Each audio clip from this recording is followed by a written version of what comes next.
And we've got a lot of plants that had died back here a couple of years ago when we had a really bad winter.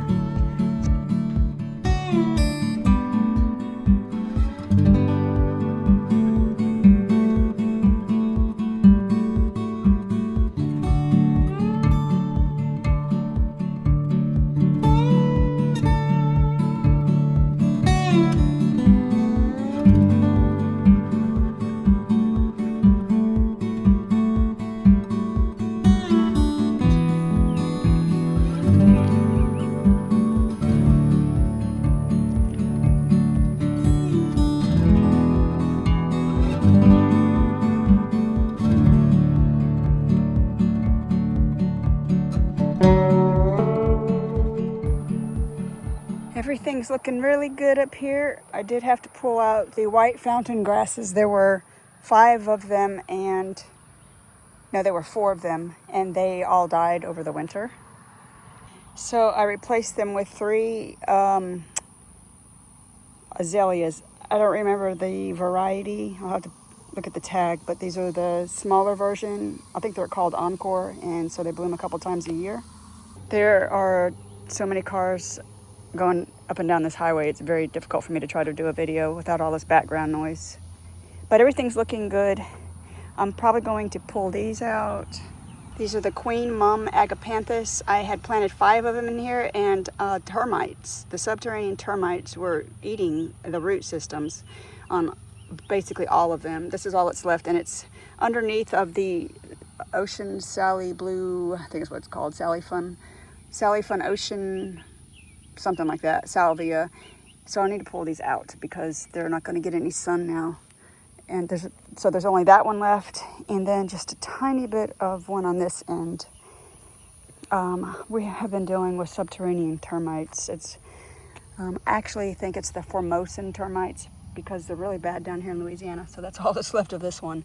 They were really big and beautiful last summer. So yeah, that's all that's left of those Queen Mum Agapanthus. Those are white ones. I don't know, that one down on the end looks like it will do okay if I take it out and put it somewhere else. This one right here is a tiny little sprig. I don't know if it's going to do well. But these salvia have, they haven't multiplied. They've just expanded their root system, I guess. They're massive right now. And that's what I was hoping for when I put these in, because I knew that these do really well down here and they always come back every year. These right here, I lost all of them, but they started reseeding. So these are I think they're double Dakota rudbeckia. But I see some more tiny little bitty ones trying to reseed it themselves. So I'm pretty sure that they will fill out again.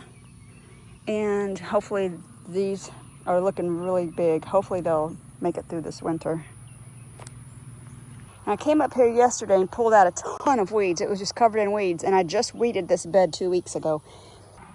The biggest nuisance are these chamber bitter weeds. They get really big, and they put seeds on, and this, I guess they're seeds, but they're like little balls on the bottom of the leaves, and then they pop open and it's spores that they spread everywhere. But I'm constantly pulling these out of this bed and my beds. And then spotted spurge is horrible, and they make tiny, tiny little seeds all over the stem, and when you pull the weed out, if they've already gone to seed, they fall all over the place, even when you're trying to be as careful as possible. Now these are the Charisse Charm Loropetalum. Those on that side are doing pretty good. They're pretty big. And these 2 down here are a little bit smaller, and I think it's because they're more on the side where they're getting more shade than those on that end. And the sunshine ligustrum are coming along really good. I need to trim them down a little bit, make them a little more tidy. And this back here was already in this bed.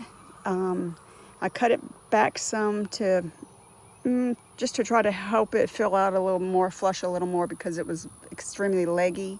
It was behind a bunch of the type of Loropetalum that get massive. I don't know what variety it is, but those things were probably up to here, and we didn't want, you don't want those type of shrubs in a garden bed like this. they were covering the windows, so we want it to look, you know, more maintained. And so it's looking good. I probably need to pull this out. This was a purple fountain grass. They don't tend to come back. That one over there is trying to come back, but I just need to get those out because they were basically just fillers until some of this stuff filled out, because these were really small last year when I put them in the ground. But this bed is already looking, after just 1 year, it's looking wonderful. So there's an update on this bed.